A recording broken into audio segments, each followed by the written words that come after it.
Amen. Que Dieu vous bénisse. On va prendre place. Bonne année à ceux-là on ne s'est pas vu le 31. Bonne année. Dis bonne année. Je te vois que je ne t'ai pas vu le 31. Dis accepte mon bonne année. Bonne année à ceux-là qu'on n'a pas vu le 31. Ah, Emmanuel, je ne t'ai pas vu. Donc, bonne année. Voilà. Que Dieu soit béni. Amen. On est béni de vous avoir. Merci d'être encore là ce matin pour que nous puissions encore communier ensemble. Que cette année ne soit pas seulement une année en chiffres, mais que ça soit une nouvelle année dans votre vie, dans votre business, dans votre famille, que ça soit une année d'un nouveau départ. Je suis en train de vous bénir, vous ne comprenez pas ça. Que Dieu écrive une nouvelle histoire avec votre famille cette année. Que Dieu vous amène à rire cette année. Que Dieu vous amène à pouvoir compter ses bienfaits cette année. Que Dieu vous amène à faire la différence cette année. Que Dieu vous amène à pouvoir marquer votre génération cette année. Je ne sais pas si je parle à la bonne église, je dis que Dieu vous amène à vivre de nouvelles choses cette année. Waouh, waouh, waouh. Celui qui reçoit ça, il va le voir depuis demain. Béni soit le Seigneur. Amen. J'ai un bon message. Moi-même, ça me fait digui-digui. Nous allons tourner nos Bibles dans le livre de Actes des Apôtres.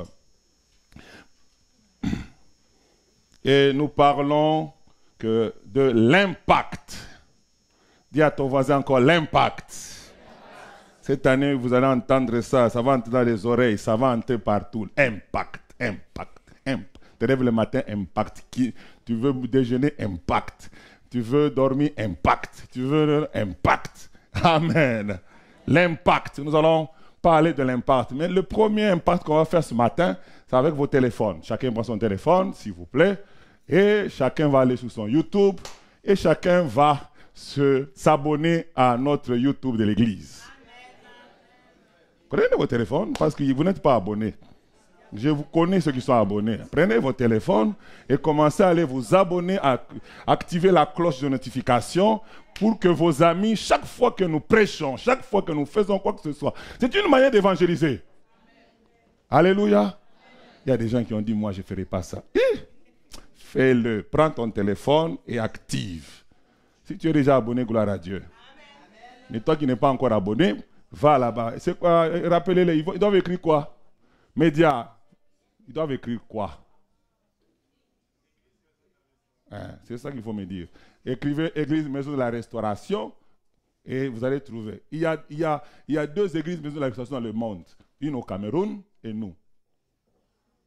Donc nous, le logo est bleu. Amen. Donc quand vous allez taper, vous allez trouver deux. Quand j'ai resté l'église, j'ai créé le YouTube, je vois. Il y en a une. Et c'est comme ça que j'ai su qu'il y avait une au Cameroun. Donc tout le monde a fait ça? Oh, tout le monde a fait ça. Je vous attends. Je suis en train de prêcher déjà. Ça fait de l'impact. Donc je veux que tout le monde fasse ça. Il y a tes amis, tes oncles, tes cousins sorciers ont besoin de vous abonner pour savoir que tu reçois les messages là. Quand ils vont écouter ça, ils vont te changer. Amen. Tu vas impacter juste en faisant ce petit geste-là. Okay? Voilà. Alors, nous sommes dans Actes des Apôtres, chapitre 13, le verset 47. Nous allons prendre la version du Semeur, qui est la version qui ressort notre pensée profondément. La Bible enseigne, car le Seigneur a bien défini notre mission lorsqu'il a dit, je t'ai établi pour que tu sois la lumière des nations et pour que tu portes le salut jusqu'au bout du monde. Bien-aimés dans le Seigneur, Dieu, par sa grâce, a déposé cette pensée dans mon esprit pour nous dire, le tout n'est pas d'exister. Quand tu existes et que tu n'impactes pas, ça ne sert à rien. Je ne vous ai pas amené sur la terre, je ne vous ai pas planté dans la région où vous êtes, juste pour que vous puissiez occuper un espace. Quand je vous mets une place, c'est parce que j'ai une pensée. Et la pensée, c'est que vous puissiez impacter. Tu dois comprendre, mon frère, ma soeur, que Dieu est un capitaliste. Tout ce que Dieu fait, il fait avec un but. Tout ce que Dieu fait, il a un objectif. Dieu ne peut pas te prendre de là où tu étais, dans l'infini ou dans l'éternité où tu étais, et t'injecter sur la terre, juste pour que tu manges les oranges, pour que tu manges, je ne sais pas, les hamburgers. Non, Dieu, quand il t'a amené, il avait une pensée dans son esprit. La Bible parlant de Jérémie, il dit, lorsque tu étais encore informe et vide dans le sein de ta mère, moi, Dieu, je t'avais consacré, je t'avais mis à part. Il a consacré avant qu'il soit né. Il a consacré avant même qu'il voie le soleil. Il a consacré avant même que les gens connaissent son nom. Il a consacré. Pourquoi? Parce que Dieu avait une pensée. Et il lui dit lui-même, il dit, je t'ai consacré afin que tu sois prophète des nations. Et quand nous lisons dans Jérémie 1 verset 10, il dit ceci, que je t'ai établi pour que tu abattes, pour que tu détruises. Ça veut dire que Dieu, dans sa pensée, il introduisait Jérémie sur la terre avec un objectif. Non pas pour qu'il soit seulement le fils de sa mère, qu'il soit seulement le fils de son père, mais avec un objectif de pouvoir abattre, de pouvoir détruire et aussi de pouvoir bâtir. Je prie le Seigneur que Dieu amène une personne qui est sous le son de ma voix de réaliser pourquoi il existe. Que tu ne vives pas comme tous les autres. Comprends qu'il y a un but à ta vie. Il y a une pensée associée à ta vie. Et cela s'appelle l'impact. En un mot, c'est l'impact. Nous tous, nous sommes appelés à impacter cette terre d'une manière ou d'une autre. C'est pourquoi je vous dis souvent, moi quand j'ai entendu parler de Diego Cao, je me suis fâché. J'ai dit comment un homme découvre l'embouchure et moi je passe mon temps à étudier son nom à l'école. Non, moi aussi, je ne peux pas quitter cette terre, que mon nom soit une référence, que mon nom puisse aussi parler, que les gens aussi puissent me lire. J'aimerais te dire que tu ne peux pas accepter de vivre sur cette terre et de partir comme si tu n'es jamais venu sur cette terre. Il faut que tu puisses décider à dire que moi, ma vie aura un sens. Moi, ma vie va laisser des traces. Moi, ma vie va faire en sorte que même après mon départ, ma vie va continuer à parler. Je prie le Seigneur qu'une vie qui ne parlait pas, à partir de ce message, que ta vie commence à parler au nom de Jésus de Nazareth. Je prie le Seigneur que Dieu t'accorde la grâce, que quand tu n'es pas là, que les gens comprennent qu'il y a quelque chose qui vient de manquer, que les gens comprennent qu'il y a quelque chose en toi qui est appelé à impacter, que le Saint-Esprit t'amène à impacter le nom de Jésus de Nazareth. Impacte ton entourage, impacte ta femme, impacte ton mari, impacte tes enfants, impacte tes petits-enfants, impacte les enfants de tes enfants, impacte les générations futures, impacte toutes les personnes qui vont te rencontrer, impacte les personnes qui entendront parler de toi, impacte même ceux qui ne te verront pas, mais qui entendront seulement ton nom, qu'ils soient impactés par cela. J'aime David. David est mort, mais même malgré sa mort, on peut encore voir que David impacte les vies. Les petits-fils de David ne disent que mon père David. Je me suis posé la question, Ézéchias, tu es un père, mais je ne connais pas le nom de ton père. Mais quand tu parles de David, ton père. Oh, j'aimerais te dire, il faut que tu aies un nom qui impacte dans plusieurs générations. Refuse de vivre une vie ordinaire. Refuse. J'aimerais que tu arrives à une dimension, que d'ici la fin de cette année, que tu te révoltes. Refuse d'être un homme ordinaire. Il faut que quand on cite ton nom, ça fait référence à quelque chose. Quand on cite ton nom, que ça amène une personne à se convertir, ça amène une personne à adorer Dieu, ça amène une personne à dire gloire au Seigneur, ça amène une personne à voir quelque chose dans sa vie. Refuse d'avoir un nom inutile. Nous sommes dans l'emmener de l'impact. Dieu veut que nous puissions impacter, mon frère. Dieu veut que nous puissions impacter, ma soeur. L'église ne peut pas rester. On ne peut pas avoir une église à Québec et Québec reste la même. C'est impossible. Comment on peut avoir une église qui est là? L'église qui est la colonne et l'appui de la vérité. Nous sommes dans la ville et il y a dans cette ville, les meurtres continuent, les sorciers continuent, les impudicités continuent. Pourquoi nous sommes là alors? Dieu n'a pas besoin de mettre des églises lorsque les choses ne changent pas. La pensée de Dieu m'a dit, Thierry, je ne vous ai pas amené. Je n'étais pas sorti de là où j'étais pris pendant toutes ces années. J'étais formé pendant des années. J'étais brisé pendant des années. Je t'envoie à Québec pour que tu aies une église de 200 personnes. J'étais envoyé pour impacter la ville. On doit refuser d'exister dans cette ville et la ville est la même. Refusons ça. Dis à ton voisin, nous refusons. Nous refusons. J'aime un homme. Je pense que les hommes ont écouté cette vidéo cette année, l'année passée. Cet homme, j'oublie son nom, il était en Espagne.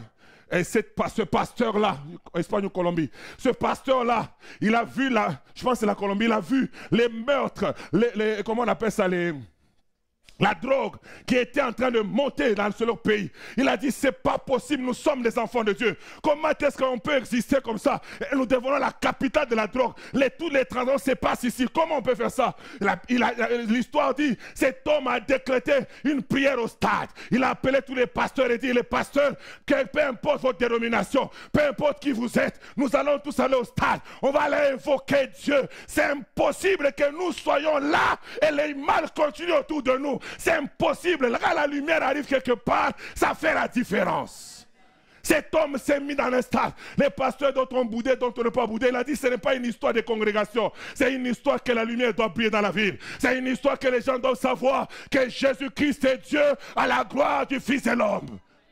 La Bible dit, plutôt le témoignage dit, quand il a commencé à faire prier les gens, les premières journées, la croisade c'était une semaine, les gens venaient. Et pendant cette semaine où ils étaient en train de prier, pendant cette semaine-là, ils priaient, la criminalité a diminué dans la ville. Les drogués ne savaient plus à qui vendre la drogue. C'était tellement fort.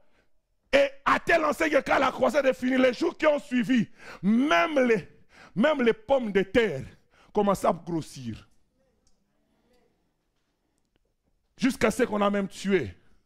Parce que la gang des rues ont dit, cet homme nous empêche de vendre. Comment moi je prie et toi tu penses que je t'empêche de vendre ta drogue? Il n'y a que nous les chrétiens qui ne sommes pas capables de faire le lien. Mais eux, ils ont fait le lien, ils ont dit non.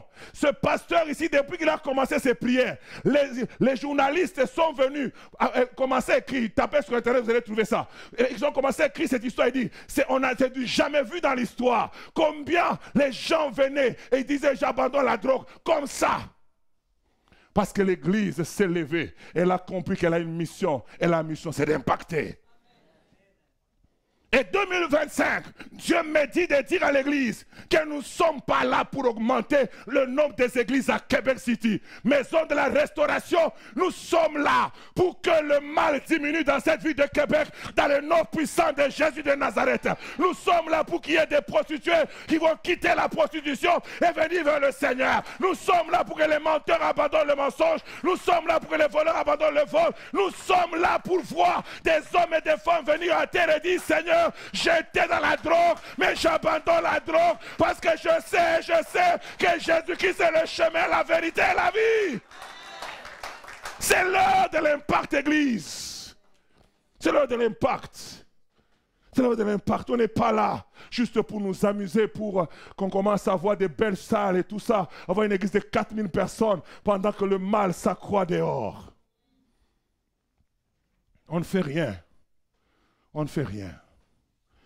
Dieu t'a introduit pour que tu impactes. Tu impactes ton entourage. Tu impactes ta famille. Et j'aime le texte de Actes. Il dit, Dieu a bien défini notre mission. Oh, j'aime ça. Dieu a bien défini notre mission. Et pourquoi il dit ça? Tu peux me remettre le texte, s'il te plaît? Pourquoi il dit ça? Quand vous lisez ce texte, je l'ai lu tellement long, plusieurs fois ce texte. Parce que Dieu m'a appelé ça depuis octobre. Quand je le lis, ça me fait... Chaque fois que je le lis, je comprends des choses. Il dit, le Seigneur a bien défini. Quand on dit quelqu'un a bien défini, comme pour dire, hey, les limites c'est ça. Hein? Ne fais pas autre chose. J'ai pris le temps de t'expliquer le contour de ce pourquoi je t'ai appelé.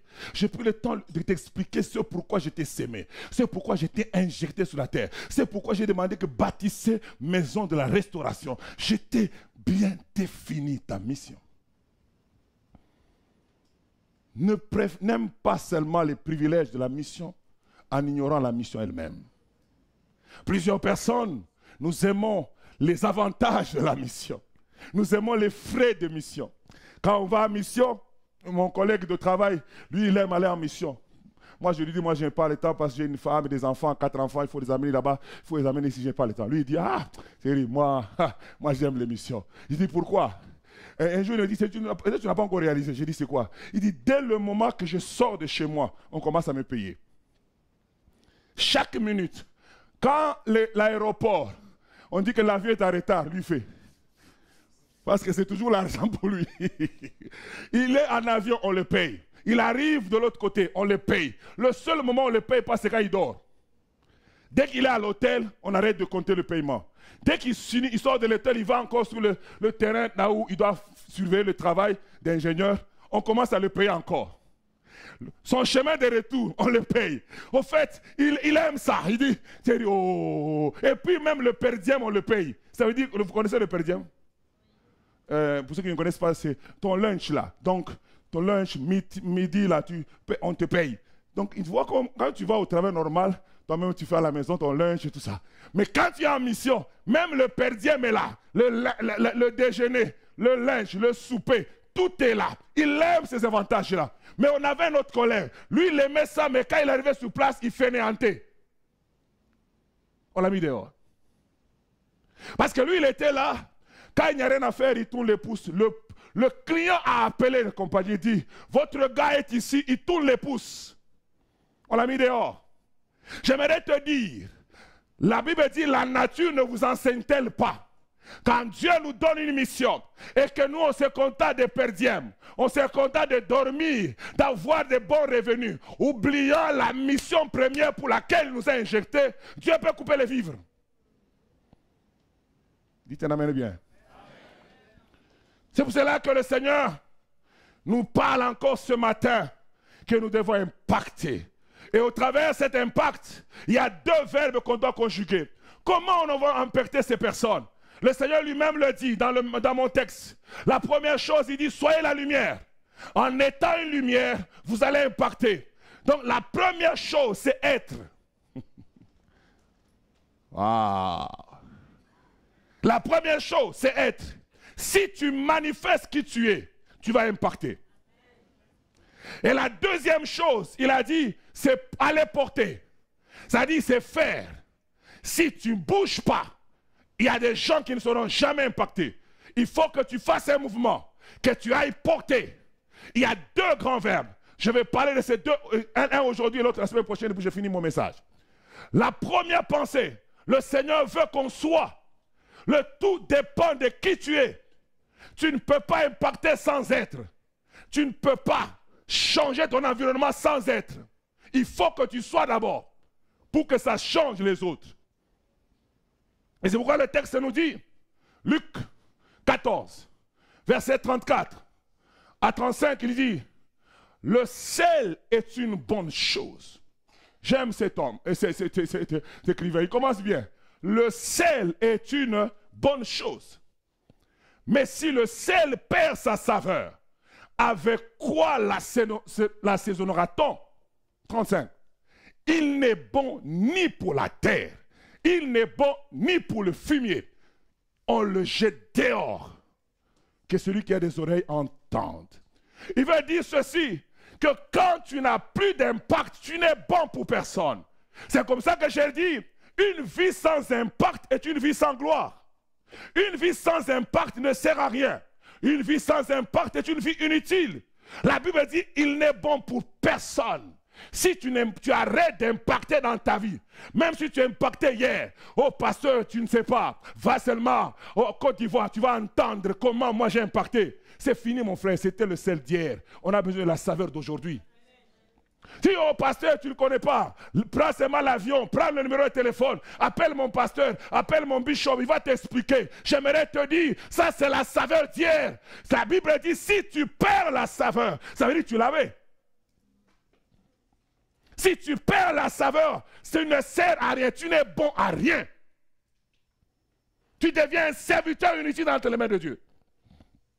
Si notre église arrête d'impacter la vie de Québec, Dieu va susciter une nouvelle église. Nous serons juste un bâtiment. Si notre église arrête d'influencer, d'amener les hommes et les femmes à pouvoir quitter les ténèbres vers l'admirable lumière, j'aimerais te dire, Dieu n'a que faire de notre nombre. Dieu n'a que faire de nos louanges et d'adoration si on n'atteint pas le but de la mission. Quand je préparais le message, je me disais, ils vont me dire, pasteur est trop dur. Je ne suis pas dur, je vous dis la vérité. Parce que moi-même, ça me fait trembler ce que je vous dis. Parce que plusieurs fois, je n'ai jamais compris, au moins 3 fois dans ma vie, Dieu m'a toujours rappelé, Thierry, tu n'es pas le premier. Il y avait d'autres avant toi qui ont échoué, c'est pourquoi je t'ai suscité. Si toi aussi tu échoues, je susciterai une autre personne. Pas qu'on m'a prophétisé, je l'ai entendu moi-même. Dieu n'a que faire de nos crayons. Dieu n'a que faire. Je suis bishop, j'ai une entreprise. Dieu m'a béni. Tout ça, c'est les frais de mission. Si tu oublies la mission, maman, tu ne sers à rien.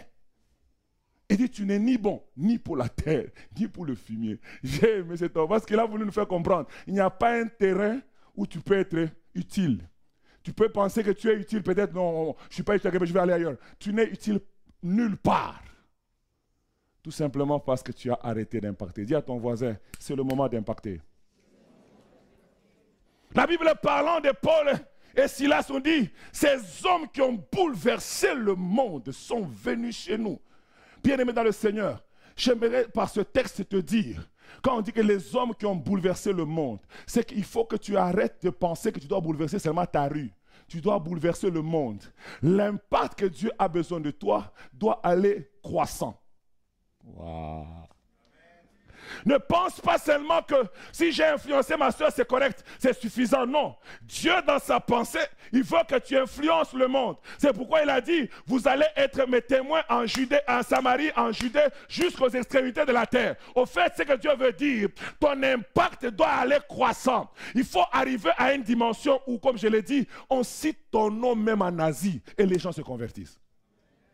Moi, je n'ai jamais vu Paul Yonguicho, ni de près ni de loin. Mais cet homme m'a béni par son ministère. Mais cet homme m'a béni juste par son impact. De là où il était en Corée, moi, je ne le connais pas. Je ne l'ai jamais vu. Je l'ai vu à la télé. Jamais il est venu dans mon pays. Que je suis allé dans son église. Je dis, hey, il est là. Jamais. Mais sa vie m'a impacté. J'aimerais te dire, tu peux rester au Canada, à Québec City, prêchant du haut de cette chair. Mais la voix de ton impact peut traverser les pays, les continents, et arriver même en Australie, et les gens seraient impactés là-bas. Pourquoi? Parce que la chose fonctionne.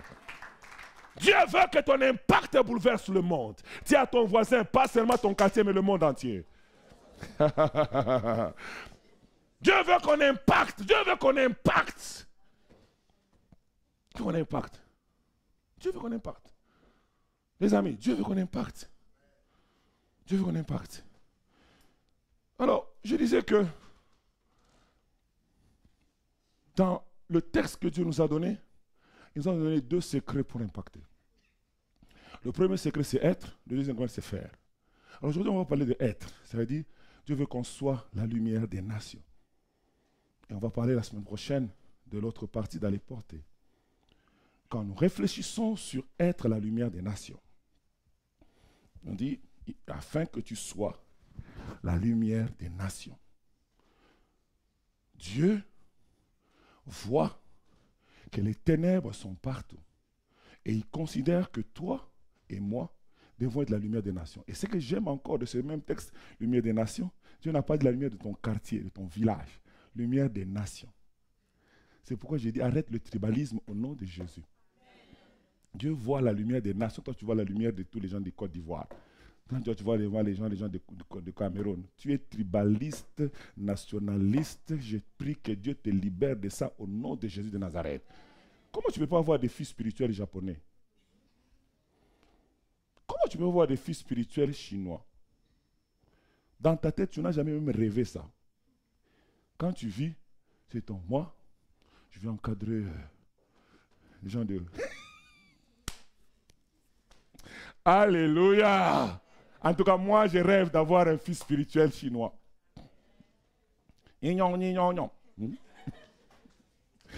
Alléluia. Il va m'apprendre un peu de petits mots chinois et tout ça. Tu es raciste même dans l'évangélisation. Donc quand tu vois ma soeur comme ici, tu passes. Bien aimé dans le Seigneur, on a un séminaire à l'église aujourd'hui. Elle n'a pas besoin du séminaire. Alléluia. Faut arrêter. À la fin du culte, tu vas voir comment tu vas aller voir seulement les gens de ta tribu. On te connaît. Et moi, et le ciel, on te connaît. Et quand tu arrives là, Bonindeko. Je répète encore, c'est prohibé dans cette salle de parler une autre langue que le français. Que tu sois pasteur, apôtre, bishop, trishop, qui que ce soit, j'aimerais te dire, c'est prohibé de parler une autre langue dans cette salle. Parce que c'est ça la vision. Quand tu parles une autre langue dans cette salle, tu es en train de combattre la vision. Tu es un ennemi de la vision. Et je le déclare, c'est moi le pasteur qui le dit. Oh. Si vous voulez parler vos dialectes, montez devant le Dolorama. Parlez. Faut pas, oh. Non. Tu viens me voir, tu me parles dans ma langue, je vais te parler en français. Il ne faut pas dire que je suis impoli. Je suis en train de te redresser. Ça s'appelle du tribalisme évangélique. Alléluia. Il dit, ce serait la lumière des nations. La lumière des nations. Quand on parle de la lumière, c'est quelque chose qui vient changer le cours de l'histoire. La lumière amène la manifestation de la vie. La lumière permet à ce que les choses qui étaient cachées soient découvertes. Et Dieu veut que toi et moi, nous soyons la lumière. Au fait, quand on parle de la lumière, je me suis posé des questions. Mon frère, tu vas amener mes affaires. Amène mes lumières. La Bible dit, dans Matthieu, on dit, vous êtes la lumière du monde. Alors que nous savons que Jésus dit lui-même qu'il est la lumière du monde. Finalement, qui est lumière? Jésus ou nous? Mais Jésus dit dans sa parole que vous êtes la lumière du monde. C'est Jésus qui le dit. Vous êtes la lumière du monde. Au fait, le Seigneur, par ce texte, m'a fait comprendre certaines réalités qu'on va parler et puis on va les terminer. La première chose que j'aimerais qu'on comprenne, c'est que Jésus est la vraie lumière du monde. Mais en recevant Jésus, nous recevons un peu de sa nature. Au fait, quand Dieu dit « sois la lumière du monde », au fait, il veut dire « manifeste la vie de Christ ». Il ne demande pas que tu manifestes ta vie, mais que tu manifestes la vie de Christ qui est en toi. Parce que tu as reçu la vraie lumière. Quand cette lumière est entrée, elle a fait une séparation entre le monde et la vie de Dieu. Et maintenant, Dieu te demande qu'il faut que tu puisses manifester la vie de Dieu. Bien aimé, c'est une chose d'avoir la vie de Dieu, mais ça n'est une autre de la manifester. Genèse, je reviens là-dessus. Genèse, chapitre 1, verset 3. Dieu dit ceci, que la lumière soit. Et la lumière fut. Et dès que Dieu a dit ça, les ténèbres qui régnaient à la surface de la terre, la Bible dit qu'il y a eu une séparation. Et à partir de ce moment-là, il y a eu quoi? Le jour et la nuit. On commence à dire, il y a un jour, il y a un soir, ainsi de suite. On a commencé à dire, quand Jésus entre dans la vie de quelqu'un, il crée la séparation entre la vie passée et la vie d'aujourd'hui. Waouh! Ton amen me dérange. Quand Jésus arrive dans ta vie, il faut qu'il y ait un avant Jésus et un après Jésus. S'il n'y a pas cela, il y a un sacré problème. Parce que quand Jésus arrive quelque part, il est la grande lumière. La Bible dit que les ténèbres, la terre était informe et vide. Mais quand la lumière est venue, on a eu la séparation entre le jour et la nuit. Quand Jésus vient dans ta vie, il faut qu'il y ait la séparation. Mais curieusement, mon frère, ma soeur, au verset 14, Dieu crée des luminaires. Je dis, oh, il y a déjà la lumière, non? Pourquoi tu crées des luminaires? C'était quelle lumière qu'il y avait avant? C'était quelle lumière qu'il y avait avant? Parce que il y a eu la lumière. Que la lumière soit, la lumière fut. Elle a séparé le jour et la nuit. Mais c'était quelle lumière là? Mais au verset 14, il dit qu'il y ait des luminaires dans l'étendue du ciel. Waouh! Oh! Le Seigneur me fait comprendre que c'était prophétique pour nous. Dans Genèse 1:3, on parle de Jésus. Quand Jésus arrive dans le monde quitte le chaos et le monde voit la voie du salut. Ah, moi vous n'êtes pas existé comme ça. Mais dans Genèse 14, on parle de nous. Nous recevons la lumière et nous sommes des luminaires et nous reflétons la lumière. Nous recevons la lumière en nous. C'est elle qui commence au verset 3. Mais quand nous arrivons, cette lumière nous impacte et nous commençons à impacter aussi les autres. Aïe, aïe, aïe, aïe, aïe, aïe. Oh, moi-même j'ai sauté quand j'ai écouté ça. Et quand tu comprends, la Bible dit les luminaires. Dans les luminaires, il y a plusieurs luminaires. Il y a le soleil, il y a la lune, il y a les étoiles. Mais tous ont la même fonction. La fonction de quoi? D'éclairer. On peut avoir plusieurs ministères. Tu peux être bishop, archibishop, trishop, wherever que tu veux. Peu importe ta grâce et ta grandeur et ta fonction. On a la même mission.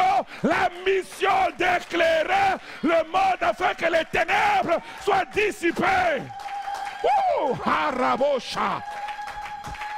Peut-être que tu es une étoile. On peut te négliger. Dis au soleil, ne me néglige pas. Parce qu'il y a des moments, toi tu vas te coucher. C'est moi qui vais entrer en scène. Et c'est moi qui vais éclairer. Je suis peut-être petit, mais je vais faire du bien aux gens. Quelqu'un va dire, moi je suis la lune. Il n'y a pas de problème sur la lune. Fais ce que tu as à faire. Moi aussi j'ai mon couloir. Dis à ton voisin, j'ai mon couloir. Chacun est capable d'impacter. Il ne faut pas dire que c'est le rôle du pasteur. Non, tout le monde peut impacter. C'est pourquoi Joseph, quand il a vu la vision, il a vu le soleil, il a vu les étoiles, il a vu la lune. Et ça représentait le Père, ça représentait le Fils et ça représentait ses frères. Dieu aussi nous dit aujourd'hui que même si le pasteur brille, toi aussi tu dois briller. Même si le diacre brille, toi aussi tu dois briller. Peu importe ta position à l'église, cette année Dieu t'appelle à impacter. Mareke Abashaya. Tout le monde a impacté. Peu importe. Tout le monde a impacté. Ah. Je veux dire, ça m'a fait du bien. Ça m'a fait du bien. Mais non. Pourquoi j'ai demandé ça à mon fils? Quand vous voyez ça, la première chose qu'on voit, c'est qu'il y a plusieurs formes, n'est-ce pas? Tout ça, ce sont des luminaires. On a ça. Mais malgré tout ça, on appelle ça toujours quoi? Des luminaires. J'aimerais que tu ne puisses pas te négliger à cause de ta forme. Que tu ne puisses pas te négliger pour dire, moi je peux faire quoi? Moi je travaille seulement aux médias. Est-ce que moi je suis capable d'impacter? Moi je suis juste à l'écodime. Je peux faire quoi? Je ne connais même pas beaucoup de versets. La femme samaritaine, comme on nous a prêché vendredi, elle n'avait rien. Elle venait d'avoir Jésus. Ça faisait peut-être 30 minutes ou je ne sais pas, 1 heure. Mais elle était capable de pouvoir bouleverser toute une ville. Ne regarde pas au nombre d'années que tu as, vous disant que moi je ne suis pas si gros. Je ne suis pas rempli de versets. Je ne suis pas rempli de connaissances. Malgré ta taille, la lumière que tu as en toi est capable de pouvoir chasser les ténèbres. La lumière que tu as en toi est capable de faire la différence. Ne la néglige pas. Même si elle semble petite à tes yeux, elle est capable de faire la différence. La deuxième leçon que nous voyons sur ceci. Là, dans le livre de Matthieu, on nous dit ceci, que votre lumière luise. Oh. D'accord? Que votre lumière luise. Oh, mais je suis lumière. Ils ont encore fait quoi? Que votre lumière luise. Ce sont des lumières ici, mais ils ne font rien. Tout ça, ce sont des lumières. N'est-ce pas? Mais vous voyez la lumière? Elles sont des lumières. Elles ont la nature de lumière. Mais elles ne manifestent pas la nature. C'est possible d'avoir la nature de lumière et de ne pas la manifester. C'est pourquoi la Bible dit dans ce texte, Matthieu 5,16, que votre lumière fasse quoi? Luise. Dis à ton voisin, ta lumière doit luire. Le tout n'est pas d'être lumière. Oh, je suis étoile, c'est bien. Mais si on ne te voit pas, c'est comme, c'est où là on a dit qu'ils font 6 mois dans le noir et 6 mois dans le soleil, ici au Canada. C'est où? Vous ne connaissez pas? Nous n'avons hein? Quelque part là-bas. Donc, ça veut dire que eux là-bas, il y a des journées où le soleil refuse de briller. Il y a des journées où ils sont là. Est-ce que le soleil n'existe pas? Il existe toujours. Mais seulement dans cette région-là, il a arrêté de pouvoir luire. Il y a des chrétiens ici qui luisent seulement quand ils sont à la chair, qui luisent seulement quand ils sont dans leur quartier, mais quand ils voient Nunavut, ils ne brillent pas. Je ne sais pas c'est quoi ton Nunavut, où tu as refusé de briller. Quand tu es là-bas, tu fais semblant de ne pas être lumière. Et rappelle-toi que tu es lumière, rappelle-toi que tu es soleil, rappelle-toi que tu es étoile, et brille. Arrête de fuir ton identité, et brille. Quand tu es dans un restaurant, dans une fête de mariage, tu as oublié que tu dois briller. C'est là qu'on te voit nos frères en Christ, avec un verre qui est en train de sillonner comme ça, du vin rouge, du vin... Voilà, tu n'as pas dit amen. Hein? Là, tu refuses de briller. Mais quand tu es à l'église, oh, bien-aimé dans le Seigneur, ces choses-là, on a déjà abandonné. À Nunavut.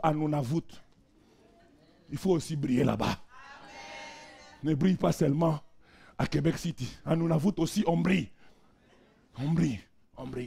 Il dit que votre lumière luise ainsi devant les hommes, afin qu'ils voient vos bonnes œuvres et qu'ils glorifient le Père dans les cieux.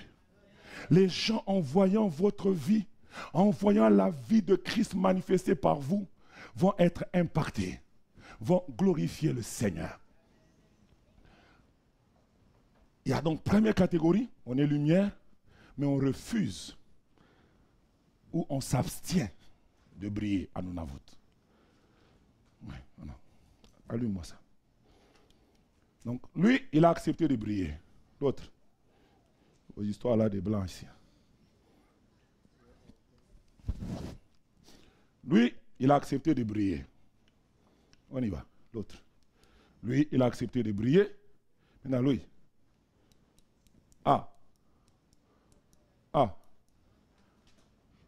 Malgré sa bonne volonté, ça ne brille pas. Tiens un peu ça. Ils sont tous presque pareils, n'est-ce pas? Quand vous les regardez, la forme est pareille. Ils ont tous la nature. L'autre n'avait pas la volonté. Après le message du pasteur Thierry, la volonté a été recréée. Il a brillé. Mais il y a un autre, malgré le message du pasteur Thierry, il a essayé. Pourquoi? Parce qu'il y a quelque chose qui l'empêche de briller. Waouh! Merci, fils. Est-ce qu'on peut acclamer pour lui? Je lui ai demandé de me chercher les lampes à 22 h, il a cherché. J'aimerais te dire quoi ce matin? Dieu veut que tu brilles. Dieu veut que tu luises. Mais il y a un problème. Il y a des personnes qui choisissent ou briller. Et ce matin, Dieu m'envoie te dire, par l'onction du Saint-Esprit, brille partout. Amen. Mais il y a aussi des personnes, malgré la bonne volonté de briller, ils n'y arrivent pas. Et c'est par là que je vais les chuter aujourd'hui. Des personnes qui ont la nature, mais qui n'y arrivent pas. Mais avant que j'arrive là, j'aimerais vous donner pourquoi vous devez briller. Quand nous lisons dans le livre de Genèse, on me remet Genèse 1, verset 14 à 16, on nous montre 3 rôles pour lesquels les luminaires devaient exister. Il dit qu'il y a des luminaires dans l'étendue du ciel. Premièrement, pour faire quoi?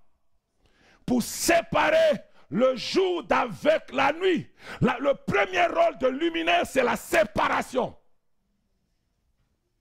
Dieu veut qu'on arrive en brillant, que nous puissions faire la séparation entre ce qui est bien et ce qui est mal.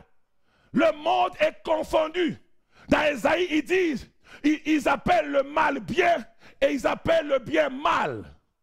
La seule manière de leur révéler que ça c'est le bon chemin, c'est de faire quoi? C'est de briller. Et quand nous brillons, nous sommes en train dans notre propre vie de manifester la séparation en disant que je ne peux pas faire ça parce que c'est mal. Et quand tu ne fais pas ça, ton voisin, ta voisine comprend que c'est mal. Pourquoi tu ne caches pas à ta femme l'argent? Il dit je ne lui cache pas parce que c'est mal. Quand vous parlez entre gars au lunch, il dit moi je ne dis pas à ma femme le compte en banque numéro 3. Tu dis moi je dis toi à ma femme. Il dit pourquoi tu ne le fais pas? Ta femme te domine. Il dit elle ne me domine pas. Je ne le fais pas parce que c'est mal. En faisant ainsi, tu es en train de révéler aux nations c'est quoi le bien et c'est quoi le mal. La vie que Dieu a mis en toi doit se manifester, les amis. Tu dois être en mesure de révéler au monde ce qui est bien et ce qui est mal par ta vie. Oh, c'est pourquoi Jérémie nous dit, c'est pourquoi ainsi parle l'Éternel, si tu te rattaches à moi, je te répondrai et tu te tiendras devant moi. Si tu sépares ce qui est précieux de ce qui est vil, tu seras comme ma bouche. Ça veut dire que tu seras mon porte-parole. Dieu veut dire, si tu as juste en vivant une vie où sépare le mal du bien, tu arrives au travail, tu sépares le mal du bien dans ton attitude, tu ne dis rien aux gens. Juste, on amène du vin, tu dis merci. Pourquoi tu ne prends pas le vin? C'est votre pasteur qui vous a dit ça. Non, c'est parce que c'est mal. Juste ça. Tu ne sais pas quelle sémence tu viens de créer dans la vie de la personne. La personne commence à réfléchir. Moi, je n'ai jamais vu du mal là-dedans. Moi, je n'ai jamais compris. Parce que tu ne sais pas. La Bible dit, tu seras comme ma bouche. Deviens le porte-parole. Et quand Dieu parle, rien ne reste indifférent. Oh. Quand Dieu dit quelque chose doit changer. Et si toi, tu deviens le porte-parole de Dieu, ça veut dire que ta vie, ça veut dire que ce que tu dis et ce que tu fais commence à créer de l'impact autour de toi. Mais pour y arriver, il faut d'abord que tu sois capable de séparer. De séparer. Wow. Le deuxième rôle, toujours dans notre livre, il dit pour marquer les époques. Pour marquer les époques. Dieu a créé le luminaire, toujours dans Genèse. Dieu a créé le luminaire afin de marquer les époques. Les époques, on appelle ça les saisons. En fait, la vie du chrétien doit être, quand elle arrive, elle fait ce qu'on appelle le démarquage des saisons. Quand on fait le démarquage des saisons, ça veut dire quoi? Je vivais dans une saison, parce que le démarquage est arrivé, la saison finie et une nouvelle commence. Je prie le Seigneur que toute personne qui est sous le son de ma voix, que ton arrivée dans une maison puisse amener le démarquage des saisons. Quand tu arrives quelque part, là où il y avait la famine, que l'abondance arrive. Là où il y avait la maladie, que la guérison entre. Là où il y avait la pauvreté, que la richesse arrive. Là où il y avait la maladie, que la guérison arrive. Que Dieu t'utilise comme il a utilisé Joseph. Lorsqu'il est arrivé chez Potiphar, les business ont commencé à changer de saison. Que Dieu t'amène à être un changeur de saison. My God, j'aime ça. J'aimerais être un changeur de saison. Quand je te salue, ta saison change. Quand je te salue, ta saison change. Je prie le Seigneur que tu puisses briller de manière à ce que toute personne qui entre en contact avec toi voit les saisons de sa vie changer. S'il a beaucoup pleuré parce qu'il a rencontré Joël, qui dit béni soit Dieu, en rencontrant Joël aujourd'hui, ma vie a changé, ma destinée a changé parce qu'il a mis fin à mes souffrances et il a ouvert une saison de gloire. Dieu nous appelle à être des hommes et des femmes. Quand on est dans un environnement, on peut amener quelqu'un à changer. La Bible nous parle d'un certain Zacharie. Quand il était dans la vie de Osias, la Bible dit Osias a commencé à prier. Parce que cet homme était là. La Bible dit dans 2 Corinthiens, dit quand aussi longtemps que le gars était là, cet homme a cherché Dieu. Et quand il a cherché Dieu, il a même prospéré. Donc Dieu montre que l'avancement, le changement de saison dans la vie d'Osias ne dépendait pas seulement de Dieu, mais dépendait de la présence de Zacharie. J'aimerais prier le Seigneur que tu ne sois pas de ceux-là quand tu es dans la maison de quelqu'un, les problèmes commencent entre le mari et la femme. Que tu ne sois pas de ceux-là quand tu commences à parler avec les gens, les couples deviennent en difficulté. Mais je prie que tu sois de ceux-là. Quand tu salues une personne, la personne dit je ne sais pas qu'est-ce que tu apportes. Dès que je suis entré en contact avec toi, ma vie a commencé à se ranger. Mes affaires ont commencé à s'améliorer. Je vois les choses commencer à changer. Je prie que cela soit ton partage au nom de Jésus. Que cela soit ton partage au nom de Jésus. Que cela soit ton partage au nom de Jésus. Je répète que cela soit ton partage au nom de Jésus de Nazareth. Sois un agent de changement. Sois un agent de changement. Quand les gens ont vu que Daniel avait quelque chose de différent, le roi a dit, dans tout mon royaume, on ne priera pas un autre Dieu que celui de Daniel. Pourquoi? Parce que quand Daniel arrive, les choses changent. Il faut que tu sois de ces personnes-là. Tu amènes les païens à dire, s'il y a un Dieu, il faut prier, c'est le Dieu de Olivier. Il faut que tu arrives à amener les gens ainsi. Dis à ton voisin, manifeste Christ en toi. Le troisième rôle, c'est de pouvoir éclairer la terre. Éclairer la terre. Quand on parle d'éclairer la terre, ça signifie montrer le chemin. Il y a des personnes qui ne connaissent pas le chemin. Ils ont besoin de quelqu'un qui va leur montrer le chemin. Et nous, les chrétiens, Dieu a fait de nous, ces hommes et ces femmes, comme l'apôtre Paul dit, vous êtes la lettre de Christ, une lettre vivante. Juste par notre vie, les gens connaissent le chemin. Juste par notre vie, les gens voient le chemin qu'il faut suivre. C'est pourquoi Jean nous dit, à ceux-ci, ils connaîtront que vous êtes mes disciples. Par quoi? Par l'amour qui régnera au milieu de vous.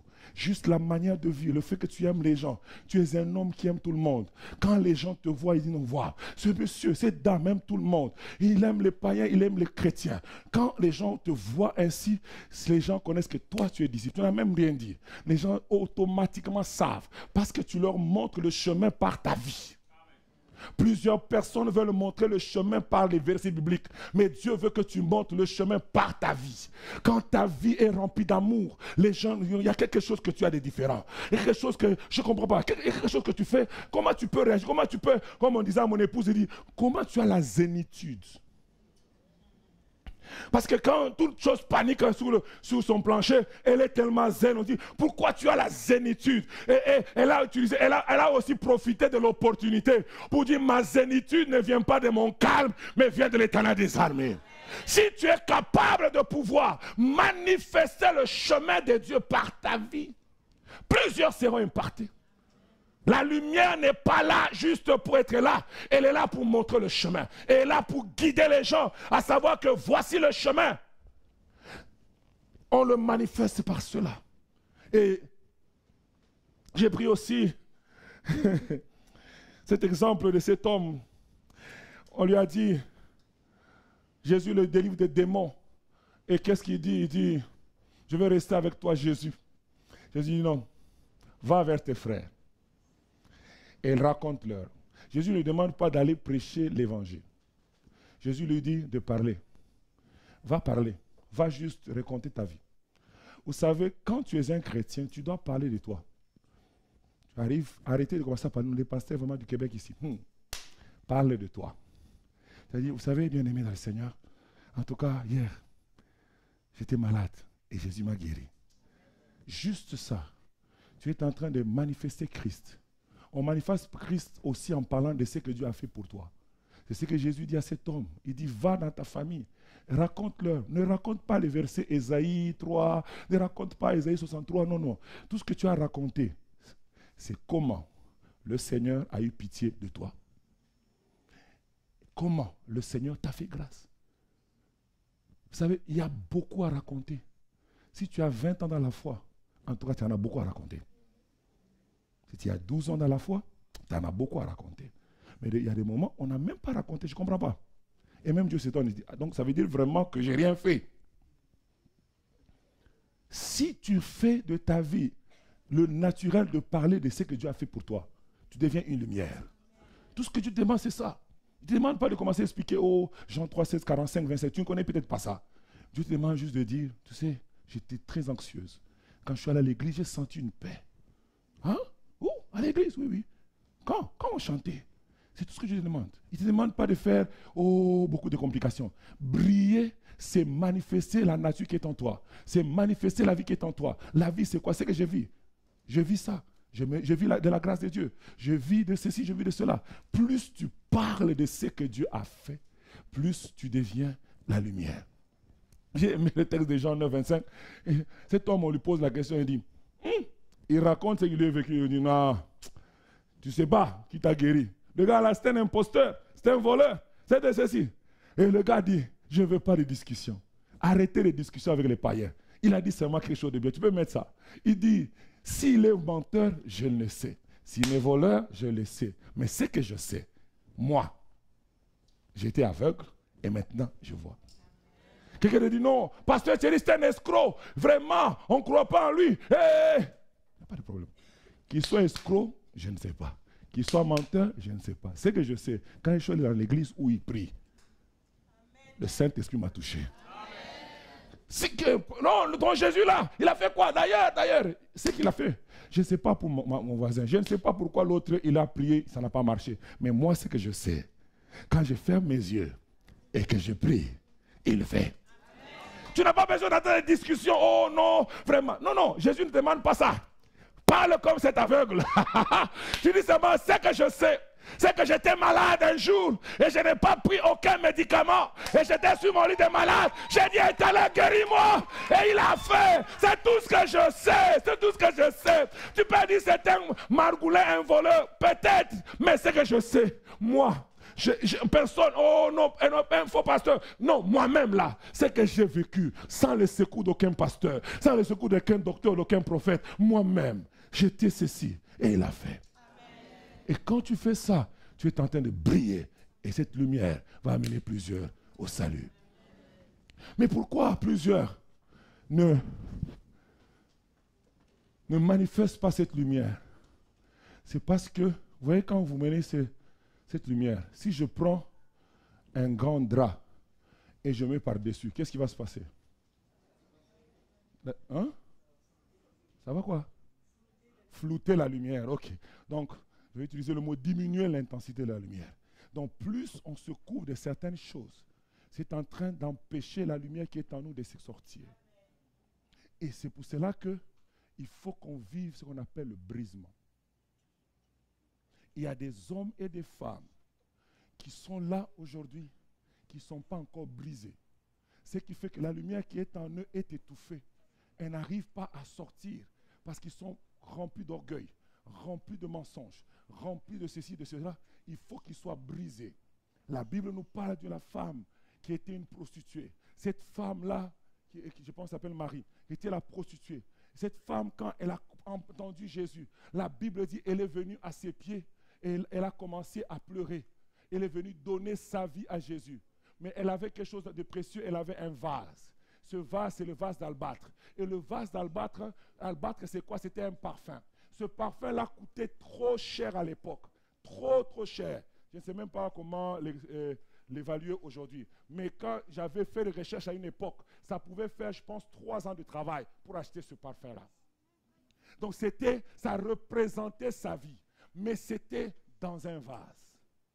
Et pour que cet homme, cette femme, puisse créer comment on appelle ça? Un impact autour de lui. Parce que quand elle est entrée, personne n'a fait cas d'elle. Pour qu'elle crée un impact, c'est quand le parfum a été répandu. Et le parfum a été répandu comment? Il fallait que le vase soit brisé. Le vase d'albâtre, c'est ta vie. Ça marche? Non, ça ne marche pas bien. Oh. Même papa, moi aussi je sens que ça ne marche pas. Votre micro ne marche pas. Oh. Le vase d'albâtre, c'est ta vie. Il faut que ta vie soit brisée. Quand ta vie sera brisée, le précieux qui est en toi va se répandre. Ce n'est que le précieux quand il se répand que les gens vont constater qu'il y a quelque chose qui est dans la vie de cet homme. Les gens n'ont pas parlé quand la femme est entrée. Les gens ont parlé quand le parfum s'est répandu. Je prie le Seigneur qu'il amène une personne, une femme, un homme qui est sous le son de ma voix à expérimenter le brisement de son âme. Quand ton âme est brisée, j'aimerais te dire, la vie divine qui est dans ton esprit va couler vers l'extérieur et les gens ne seront pas capables d'être indifférents à ta présence. Même si tu as un passé de prostituée, quand le parfum se répand, tout le monde regarde. Quand le parfum se répand, tout le monde parle. Pourquoi? Parce qu'il y a eu un brisement. Dieu m'a envoyé ce matin pour dire à certaines personnes qui sont au milieu de nous, tu n'arrives pas à impacter parce qu'il y a encore trop de toi. Il faut que tu sois brisé. Il faut que tu sois brisé. C'est pourquoi j'aime le chant que Kiza chante. Vas-y, prends-le. Kiza chante souvent. Papa, Trésor peut nous aider. Ce chant dit ceci. Brise-moi et brise-moi et. Ce matin, nous voulons finir ce message. Brise, brise, brise la force du moi qui combat mon âme et t'empêche d'œuvrer à moi. Brise, brise, brise la force du moi qui combat mon âme et t'empêche de briser. Yahweh, brise la force du moi qui combat mon âme et t'empêche d'œuvrer à moi. Brise, brise, brise la force du moi qui combat mon âme et t'empêche d'œuvrer à moi. Tu peux tenir debout, s'il te plaît. Brise, brise, brise la force du moi qui combat mon âme et t'empêche d'œuvrer à moi. Éloigne l'orgueil dans ma vie qui ne me laisse pas me le faire et combat mon âme à œuvrer en toi. Brise, brise, brise, brise la force du moi qui combat mon âme et t'empêche, oh brise,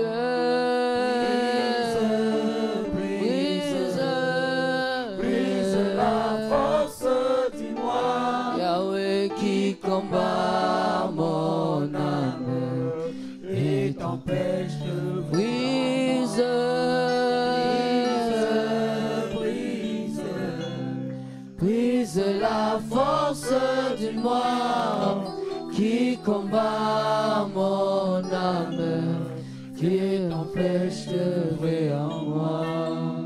Brise, brise, oh, brise-moi, Seigneur notre Père. Brise la force du moi qui combat mon âme et t'empêche. Oh, brise, brise, brise, brise la force du moi qui combat mon âme et t'empêche de brise,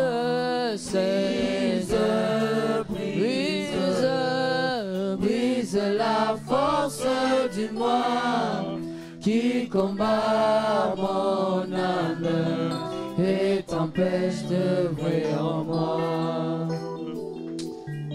Est-ce que tu peux prier que Dieu te brise, que Dieu puisse briser la force qui se trouve en toi? Peut-être toi c'est la peur, peut-être toi c'est l'orgueil. Tu peux demander à Dieu de te briser, afin que tu puisses être capable d'impacter ta génération, d'impacter ta ville, ton quartier, le monde entier.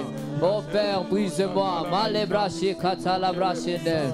Korebrashi katalabrashine. Yahweh, brise, brise, Seigneur. Brise la peur, brise la honte, brise, mon Dieu, mon roi. Peut-être moi, j'ai honte d'aller parler de toi. Peut-être moi, je me dis, qu'est-ce que je vais dire aux autres? Mais brise-moi, Seigneur. Brise-moi, Jéhovah. Oh, la braché, katalabrashine, levo. Ikarabababo, chetelebra. Brise-moi, brise-moi, brise-moi, Seigneur. Brise-moi, Jéhovah. Brise l'orgueil qui se trouve en moi. Brise, Seigneur. Brise la peur, la peur, la peur de parler de toi. La peur de parler d'expérience que j'ai eue avec toi. Brise-moi, brise-moi. Oh, la braché, kata, la braché, deleva. Oh. Brise, brise. Brise la force du moi qui combat mon âme et combat. Oh, brise, brise, brise la force du moi qui combat mon âme et t'empêche de briller en moi. Oh, brise, brise. La force du oh, Yahweh, brise-moi, Seigneur. Brise, papa, je vais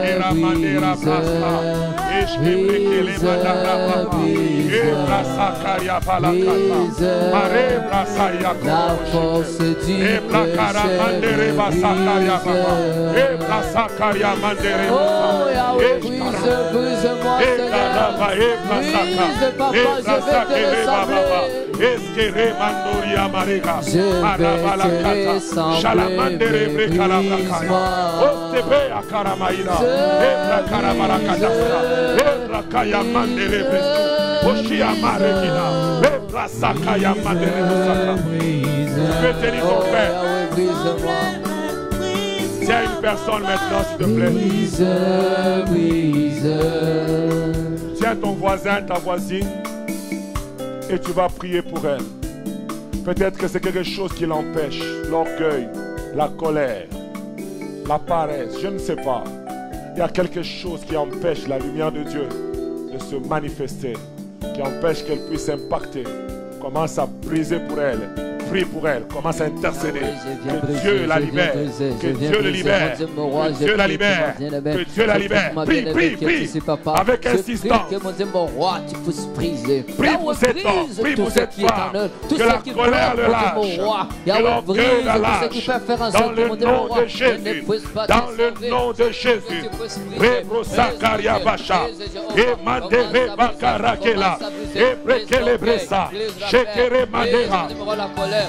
Père, je prie que tu opères le prisma de mon âme, le prisma de mon âme, le prisma de mon âme, le prisma de mon âme, le prisma de l'âme de mon frère, le prisma de l'âme de ma soeur. Yahweh, je prie au Dieu de gloire que tu viennes opérer le prisma dans le nom puissant de Jésus, dans le nom puissant de Jésus.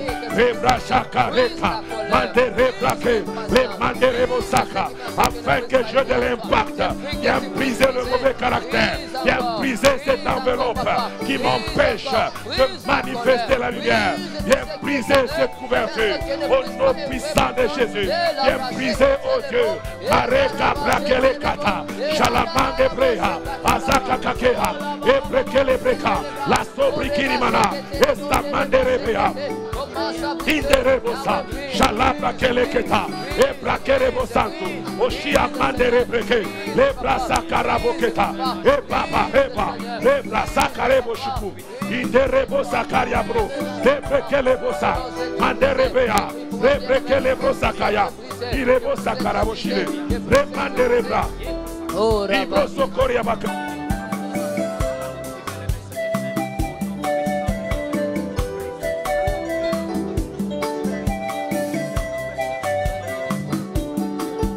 Alléluia, gloire à toi Jésus.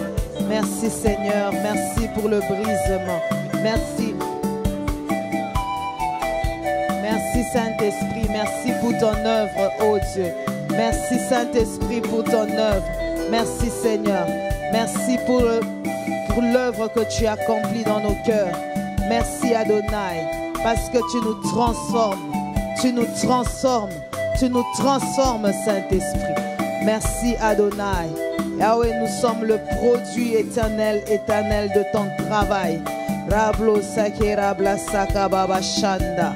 Yele blo sakira blasen yere blo saka. Yable sekira baba bashinda la plosé.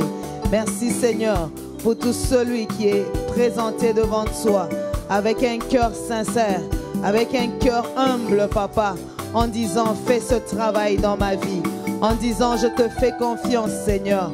Là où j'ai échoué hier, ô Dieu, tu me fais réussir, ô Éternel, au nom de Jésus.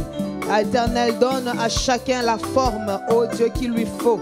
Yahweh, donne à chacun la forme qu'il lui faut afin de briller, afin d'éclairer, Seigneur, afin d'impacter. Oh Dieu, que nul ne soit privé de ta grâce ce matin. Que tu fasses ton travail dans mon cœur, que tu fasses ce travail dans le cœur de mon bien-aimé et de ma bien-aimée. Au nom de Jésus. Amen. Merci Seigneur. Merci Saint-Esprit.